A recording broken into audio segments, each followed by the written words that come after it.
آپ کی بارگاہ میں حاضر ہوتی تو حضور پر نور ان کے استقبال کے لیے کھڑے ہو جاتے اور ان کے ہاتھ تھام کر کے ان کو اپنی جگہ بٹھاتے اور ان کے ہاتھوں کو بوسہ دیتے۔ کیا بات ہے! اب شکل و صورت، چال ڈھال، بات چیت، شکل و شباہت مصطفیٰ کریم سے اتنی ملتی، آپ کی چال بھی اسی طرح، رنگ و روپ بھی اسی طرح، اور یہاں تک کہ آپ صلی اللہ علیہ وسلم کی چلتی پھرتی تصویر تھی فاطمہ الزہرا۔ سبحان اللہ! اب یہاں قابل غور بات ہے کہ سر سے لے کر پاؤں تک گفتگو میں، چال میں، انداز میں، بیٹھنے میں، اٹھنے میں، چلنے میں، پھرنے میں مصطفیٰ کریم صلی اللہ تعالی علیہ وسلم کی مشابہت۔ اور آگے چلی، اور پھر اس تصویر مبارکہ کے دو حصے جب ہوئے تو یہ نور پاک دو ہستیوں میں تقسیم ہوا، ایک کو امام حسن کہتے ہیں، ایک کو امام حسین کہتے ہیں۔ اور حضرت امام حسن مجتبی رضی اللہ تعالی عنہ سر سے لے کر سینے تک، اور امام حسین سینے سے لے کر پاؤں تک حضور صلی اللہ علیہ وسلم کے مشابہ ہیں۔ تو گویا ایک سینے تک مشابہ، ایک وہاں سے پاؤں تک۔ اب یہ ان کی شان ہے، اور بیٹی حضور نبی کریم کی سر سے لے کر پاؤں تک حضور نبی کریم علیہ السلام سے مشابہ ہے۔ اس کو امام عشق و محبت اعلیٰ حضرت عظیم البرکت علیہ رحمہ نے، جن کو ہم اعلیٰ حضرت کہتے ہوئے بڑے خوش ہوتے ہیں، اعلیٰ حضرت کہتے ہوئے ہمیں خوشی ہوتی ہے، ہمیں تکلیف وغیرہ کوئی نہیں ہوتی، نہ ہمیں جلن ہوتی ہے۔ کہتے ہیں معدوم نہ تھا سایہ شاہ ثقلین، یعنی یہ کیا بات ہے کہ حضور کا سایہ نہیں تھا؟ یہی بات ہے نا، واقعتاً بات تو یہی ہے، لیکن کہتے ہیں معدوم نہ تھا سایہ شاہ ثقلین، معدوم نہ تھا سایہ شاہ ثقلین، اس نور کی جلوہ گاہ تھی ذات حسنین، تمثیل نے اس سایہ کے دو حصے کیے، آدھے سے بنے حسن، آدھے سے بنے حسین۔ تو مصطفیٰ کریم کی چلتی پھرتی تصویر کا نام خاتون جنت مخدومہ کائنات ہے اور ام السادات ہے۔ کیا بات ہے میرے کریم آقا کی اس پیاری بیٹی کی۔ حکیم الامت ان کے بارے میں کہتے ہیں رسول اللہ کی جاگتی جیتی تصویر کو دیکھا، کیا نظارہ جن آنکھوں نے تفسیر نبوت کا۔ تو سیدہ مخدومہ کائنات کی بارگاہ میں سلام عقیدت پیش کرنے کے لیے 4 رمضان المبارکہ میں ہم خراج پیش کر رہے ہیں، اور ام المومنین صدیق باپ کی صدیقہ بیٹی حضرت سیدہ عائشہ الصدیقہ طیبہ طاہرہ رضی اللہ تعالی عنہا فرماتی ہیں، ایک مرتبہ حضرت پیارے آقا صلی اللہ تعالی علیہ وسلم نے خاتون جنت کے کان میں سرگوشی کی، کان میں سرگوشی کی، کوئی بات کان میں کہی، آپ رو پڑی، اور تھوڑی دیر گزری کہ آپ نے پھر کہا آپ اپنا کان قریب کرو، پھر کوئی بات کریم آقا نے فرمائی تو آپ ہنس پڑی۔ ام المومنین کہتی ہیں میں نے موقع غنیمت جانتے ہوئے کہا آپ بتائیے کہ آپ کے بابا جان نے آپ کے کان میں کیا بات کہی ہے جو آپ پہلے روئی ہیں پھر آپ ہنسی ہیں؟ فرمانے لگی یہ راز کی بات ہے، اور راز کی بات مجھے بتانے کی اجازت نہیں ہے۔ اللہ اکبر۔ پھر محبوب پاک صلی اللہ تعالی علیہ وسلم کا وصال پرملال ہوا، یہی ام المومنین عائشہ الصدیقہ کہتی ہیں میں نے مخدومہ کائنات کی بارگاہ میں عرض کی میں تمہیں اس حق کا واسطہ دیتی ہوں جو میرا تمہارے اوپر بنتا ہے، اس دن آپ کے بابا نے آپ کے کان میں کیا کہا تھا؟ خاتون جنت مخدومہ کائنات فاطمہ الزہرا رضی اللہ تعالی عنہا نے کیا جواب دیا؟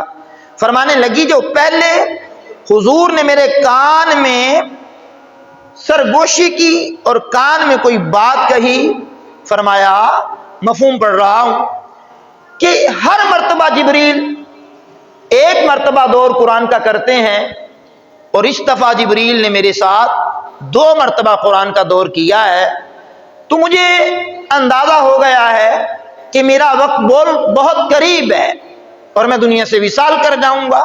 خاتون جنت فرماتی ہیں مجھے رونا آ گیا، میں رونے لگ گئی، تو میرے کریم آقا نے تھوڑی دیر کے بعد پھر سرگوشی فرمائی اور فرمایا فاطمہ کیا تم اس بات پر راضی نہیں ہو کہ تم تمام جنتی عورتوں کی سردار ہو؟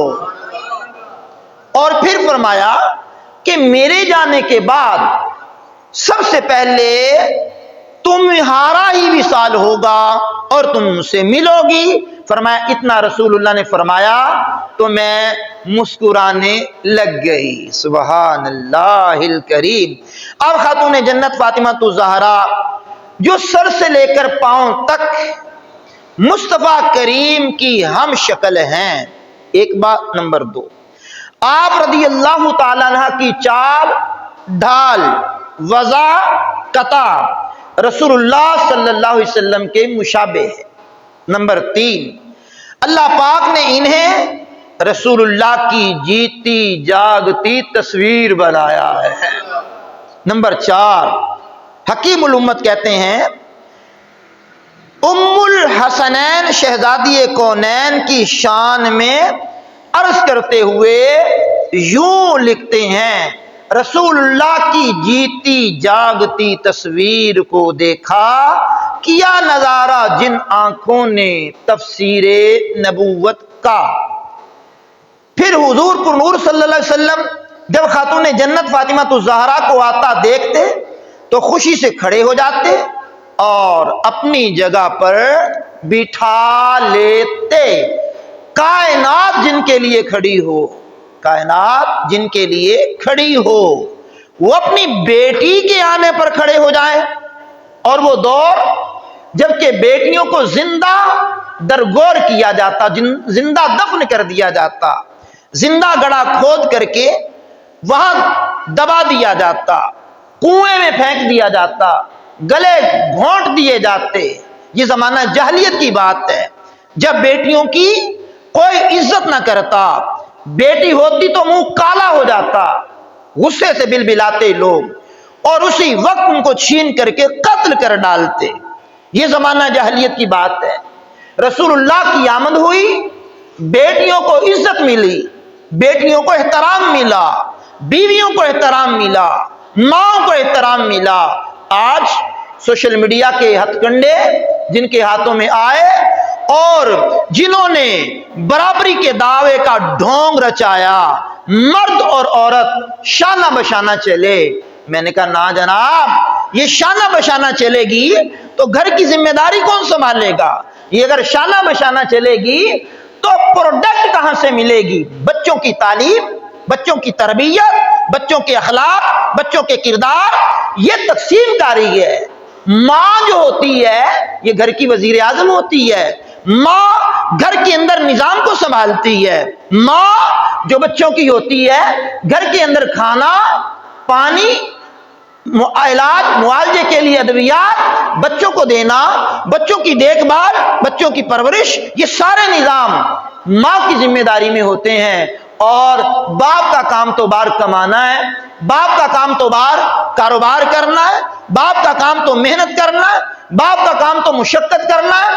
اب یوں تقسیم کاری کر لیجئے گا کہ جب خاتون جنت کا نکاح مولا کائنات سے ہوا تو میرے کریم آقا نے شاندار لفظوں میں ارشاد فرمایا علی گھر کے باہر کے کام تم کرو گے، گھر کے اندر کے کام میری بیٹی کرے گی۔ سبحان اللہ۔ اب بیٹی ہے شہنشاہ نبوت کی، بیٹی ہے سردار انبیاء کی، بیٹی ہے حبیب کبریا کی، اور کہا گھر کے کام میری بیٹی کرے گی۔ یعنی علی پاک کے لیے خوراک کا انتظام، کھانا تیار کرنا، کھانا بنانا، ان کے کپڑے دھونا، پھر اولاد امجاد جب ہوئی ان کی دیکھ بھال، ان کو دودھ پلانا، ان کے معاملات کو دیکھنا، ان کے کپڑے دھونا، ان کے کھانے پینے کا انتظام کرنا۔ مرد تو گھر میں لا کر کے دے سکتا ہے نا، اب گھر میں سنبھالنا کس نے ہے؟ وہ عورت نے سنبھالنا ہے۔ اور شانہ بشانہ کی بات ہوتی تو مرد بھی کمانے کے لیے نکل جاتا، عورت بھی کمانے کے لیے نکل جاتی۔ تو کریم آقا صلی اللہ علیہ وسلم کی حدیث ہے، کیا ماں کے قدموں تلے جنت ہے؟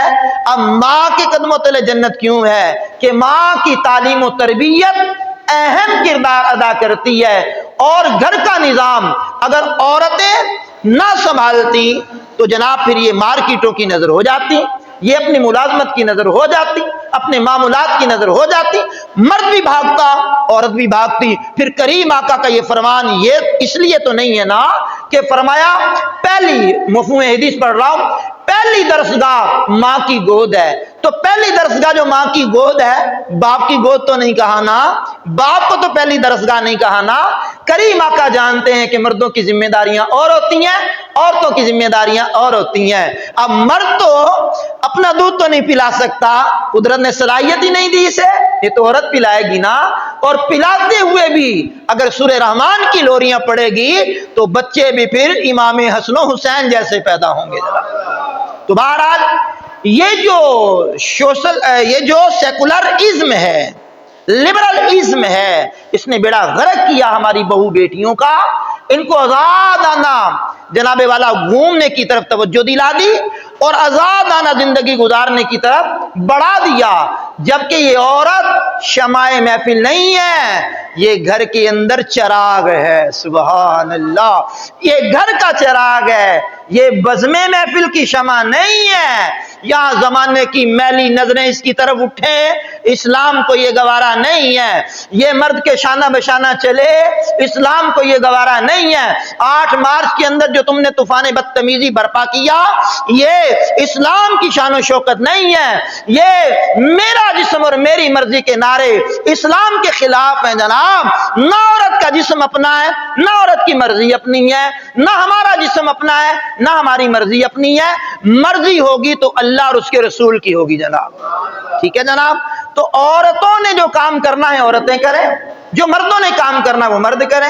اب رہی ملازمت کی بات، رہی دفتروں میں کام کرنے کی بات، تو شریعت مطلقاً اس کے مخالف نہیں ہے۔ جو شرائط، جو خصوصیات کے ساتھ اہتمام جو شریعت نے بتایا ہے، پردہ اور اس میں مرد اور عورت کا اختلاط، اس کے اندر بات چیت کرنے کا انداز کہ عورت اپنے لب و لہجے کو تھوڑا سخت رکھے گی اور اپنی عفت، اپنی پارسائی کی حفاظت کرے گی، مردوں سے حتی الامکان بچے گی، بات چیت کرنے کا موقع بھی ملے گا، تو پھر جناب والا لب و لہجے میں نرمی نہیں ہوگی، تاکہ دل کا روگی قرآن نے کہا کوئی لالچ کرنے میں کامیاب نہ ہو جائے۔ یہ ہے ہمارے اسلام کی حسین تعلیمات، اور میں بات کر رہا ہوں خاتون جنت کی، مخدومہ کائنات کی، کہ آپ نے سارے گھر کا کام کاج سنبھالا ہوا تھا۔ پیارے پیغمبر صلی اللہ تعالی علیہ وسلم کی اتنی پیاری شہزادی ہونے کے باوجود بھی گھر کا سارا نظام آپ نے سنبھالا، اور عبادت و ریاضت میں امام حسن فرماتے ہیں، میری والدہ جب رات کو مصلی پر بیٹھتی ہے تو طلوع فجر ہو جاتی ہے، اماں جی مصلی سے نہیں اٹھتی، اور دن کا وقت آتا ہے، آٹا پیسنے کے لیے چکی خود چلاتی ہیں، جھاڑو خود دیتی ہیں، کھانا خود پکاتی ہیں، کپڑے خود دھوتی ہیں، اور ماتھے پر شکن بھی نہیں ہے، ماتھے پر شکن بھی نہیں ہے۔ ہماری بہو بیٹیاں، ہماری گھر کی خواتین جب رات میں تہجد میں اٹھ جائے، جیسے آج کل تہجد کا وقت ہی ہوتا ہے، سحری کا وقت، سحری کے وقت اٹھ جائے تو جناب والا نماز سے فراغت پانے کے بعد ان کی آنکھ 12-1 بجے سے پہلے کھلتی نہیں ہے کہ ہم نے رات کو جگراتا کیا۔ لیکن خاتون جنت کی یہ حالت ہے، ساری رات مصلی پر اور دن گھر کے کام کاج پر، اور ساری توجہ اپنی حضرت مولا کائنات اور اپنی اولاد پاک کی طرف ہے۔ ہماری بہو بیٹیوں کو اسوہ فاطمہ پر عمل کرنا چاہیے۔ اور اس کو آر نہیں سمجھنی چاہیے۔ کریم آقا نے ذمہ داری گھر کے اندر کی لگا دی تھی اور میرے حضور کی پیاری بیٹی نے سنبھال کر کے بتا دیا۔ لیکن یاد رکھنا، جن گھروں کے اندر طلاقیں واقع ہوتی ہیں، جن گھروں کے اندر لڑائی جھگڑے سے دلہنیں اور بہویں روٹ کر کے بیٹھتی ہیں، ان کے اندر اہم کردار پیچھے شر ہوتی ہے۔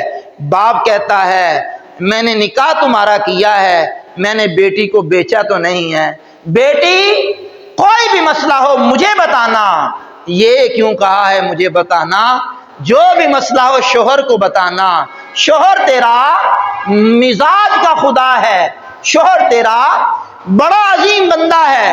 اگر غیر خدا کو سجدہ مقصود ہوتا اور شریعت میں جائز ہوتا، میرے کریم آقا کی حدیث کا مفہوم ہے، میں عورتوں کو حکم دیتا کہ اپنے شوہروں کو سجدہ کرو، لیکن حضور کی شریعت میں اللہ کے علاوہ کسی کو سجدہ کرنا جائز نہیں ہے۔ تو میرے پیارے دوستوں، میرے بزرگوں، میرے بھائیوں، اپنے گھروں کے اندر گھر جو امن کا گہوارہ بنانا ہے تو شر نہیں دینی۔ میں نے اپنے بڑوں سے بھی یہ بات سنی ہے، اور اب بھی جو بزرگ ہیں وہ یہی بات کرتے ہیں۔ جب بیٹی کی رخصتی کرتے ہیں تو کہتے بیٹی تیری رخصتی ہم کر رہے ہیں، جہاں تو جا رہی ہے وہاں سے تیری لاش نکلنی چاہیے، وہاں سے تو روٹ کر کے ہمارے گھر میں نہ آنا، ہمارے گھر کے دروازے تیرے لیے اس بارے میں بند ہیں۔ ہاں خوشی سے آؤ اور اچھے انداز میں آؤ، راضی خوشی آؤ اور راضی خوشی جاؤ۔ تو خاتون جنت کی بات کر رہا تھا، گھر کے کام کاج کر کے آپ تھک ہار جاتی۔ ایک دن مولا کائنات نے مشورہ دیا، آپ ایسا کریں، کسی غزوے سے حضور آئے ہیں اور کچھ باندیاں اور غلام بھی آئے ہیں مال غنیمت میں، یا جزیے کے طور پر آپ جا کر کے حضور سے مطالبہ کر دیں، کوئی خادم آپ کو مل جائے، غلام مل جائے یا کوئی کنیز مل جائے، گھر کے کام کاج میں آپ کو سہولت رہے۔ تو بی بی نے جا کر کے مطالبہ کیا تو میرے کریم آقا صلی اللہ علیہ وسلم تشریف لائے۔ اس وقت میں ملاقات نہ ہوئی، یہ پیغام حضرت عائشہ صدیقہ کو دے کر کے آ گئیں۔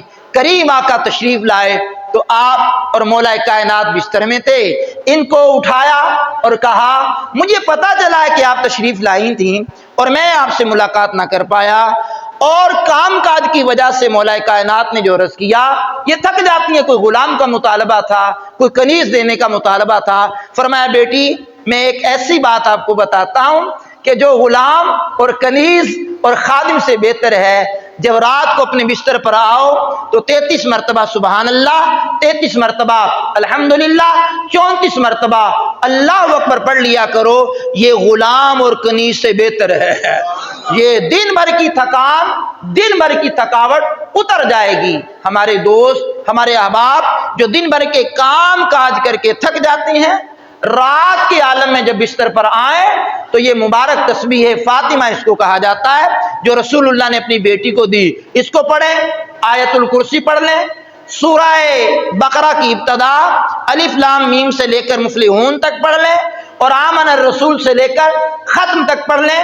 اللہ توفیق عطا فرمائے۔ سورہ ملک کی رات کو تلاوت کریں، مالک توفیق عطا فرمائے۔ سورہ دخان پڑھیں، رزق کی تنگی ہے، سورہ واقعہ پڑھیں، سورہ یاسین شریف پڑھیں، یہ 4 سورتیں یاد رکھنا، رات کے عالم میں اس کو پڑھنا، مغرب کے بعد سے لے کر ساری کے وقت تک جس بھی وقت میں آپ پڑھ لیں تو اس کے فضائل و برکات ملتے ہیں۔ بات کر رہا تھا خاتون جنت فاطمہ الزہرا طیبہ طاہرہ رضی اللہ تعالی عنہا کی۔ تو بی بی صاحبہ کا وصال ہوتا ہے 3 رمضان المبارکہ کو، سن 11 ہجری، منگل کے دن آپ کا وصال ہوا، اور جنازہ کس نے پڑھایا، غسل کس نے دیا؟ ام ایمن جو حضور کی دائی بھی ہیں اور حضور کی صحبت میں بھی رہی ہیں، انہوں نے غسل کے سارے معاملات نمٹائے۔ مولا علی نے پانی وغیرہ کا فراہمی کی، باہر کے معاملات مولا علی نے سر انجام دیے، اندر غسل کے معاملات حضرت ام ایمن نے سر انجام دیے۔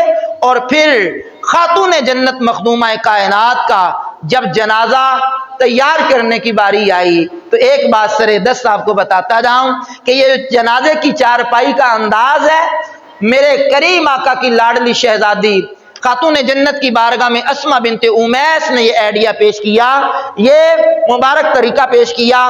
بی بی اپنے انتقال پر بڑی مغموم رہا کرتی تھی کہ انتقال کے بعد میرے جسم پر بھی کسی غیر محرم کی نظر نہ پڑے۔ تو انہوں نے کہا بی بی ہم حبشہ میں رہی ہیں، اور حبشہ کے لوگوں کا طریقہ تھا جب عورت کی چارپائی میت عورت کی ہوتی چارپائی پر تو اس کے اوپر کھجوریں یوں کر کے لگا دیتے، اوپر پردہ ڈال دیتے، جس طرح آج جنازے کی ڈولی بنائی جاتی ہے، تو بیچ میں عورت کی میت کو رکھا جاتا تو اس کے جسم کی حیت پوزیشن معلوم نہ ہو پاتی۔ تو وصال محبوب کے بعد 6 ماہ گزرے، لیکن خاتون جنت کبھی بھی نہیں مسکرائی۔ جب یہ جنازے کا انداز دیکھا تو خاتون جنت کے لبوں پر مسکراہٹ آ گئی، کہا کہ اب جو ہے مجھے خطرہ نہیں ہے کہ میرے انتقال کے بعد بھی میرے جسم پر کسی کی نظر پڑے گی۔ تو میرے عزیزوں، میرے دوستوں، جب آپ کو غسل دے کر کے تیار کر لیا گیا، جنازے کی چارپائی میں رکھ دیا گیا، تو جنازہ کس نے پڑھایا؟ جنازہ تمام صحابہ کے امام خلیفہ اول بلا فصل حضرت سیدنا ابوبکر صدیق عتیق مولا کائنات نے کہا اے خلیفہ رسول، آپ کے ہوتے ہوئے کس کی مجال ہے مصلی پر کھڑا ہو جائے؟ تو آپ آگے بڑھیے اور آپ جنازہ کروائیے۔ خاتون جنت کا جنازہ صدیق اکبر نے پڑھایا، اور غاصبوں سے کوئی جنازہ نہیں پڑھواتا۔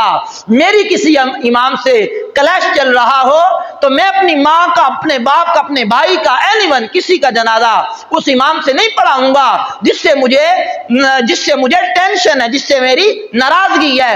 اگر مولا کائنات سے ناراضگی ہوتی تو مولا کائنات مصلی رسول پر کیوں کھڑا کرنے دیتے؟ مولا کائنات مخدومہ کائنات کا جنازہ پڑھانے کے لیے ابو بکر کو کیوں کھڑا کرتے؟ اگر مولا کائنات کی زوجہ کا حق صدیق نے کھایا ہوتا تو پھر مصلی امامت پر ان کو نہ کھڑا کیا جاتا۔ او بھائی، تم ایک بات کی بات کرتے ہو، تم باغ فدق کی بات کرتے ہو، یہ تو وہ ہیں جو جنتی عورتوں کی بھی سردار ہیں، دنیا کی عورتوں کی بھی سردار ہیں، جنت کے ملک کی مالکہ بھی ہیں، اور جنت کے سرداروں کی ماں بھی ہیں، اولیاء کے سرداروں کی بیوی ہیں، اور نبیوں کے سردار کی بیٹی ہیں۔ تخت سکندری پر وہ تھوکتے نہیں ہیں، بستر لگا ہوا ہے جن کا تیری گلی میں۔ تو خاتون جنت کا وصال گزرنے والا جو کل 3 رمضان تھا 11 ہجری، اس میں ہوا، کل بھی 3 رمضان تھا، تو اس لیے ہم نے چاہا کہ خاتون جنت کا ذکر پاک کر لیں، یہ کتاب کی زیارت آپ فرما لیں۔ اس کتاب کا نام ہے شان خاتون جنت۔ یہ بڑی عظیم کتاب ہے جناب، قرآن، حدیث اور حقائق پر مشتمل یہ کتاب ہے۔ مکتبۃ المدینہ نے اس کو چھاپا ہے۔ المدینہ العلمیہ کی یہ بڑی پیاری کاوش ہے۔ دعوت اسلامی کا اسلامک ریسرچ سینٹر جو ہے المدینہ العلمیہ، اس کا یہ شاہکار ہے، اور خاتون جنت کی شان پر بہترین یہ کتاب ہے۔ اس کتاب کو بھی اپنی عورتوں کو پڑھائیں، خود پڑھیں، عمل کریں، وارے نیارے ہو جائیں گے۔ عرشوں کا مالک، فرشوں کا مالک میری آپ کی حاضری کو قبول فرمائے۔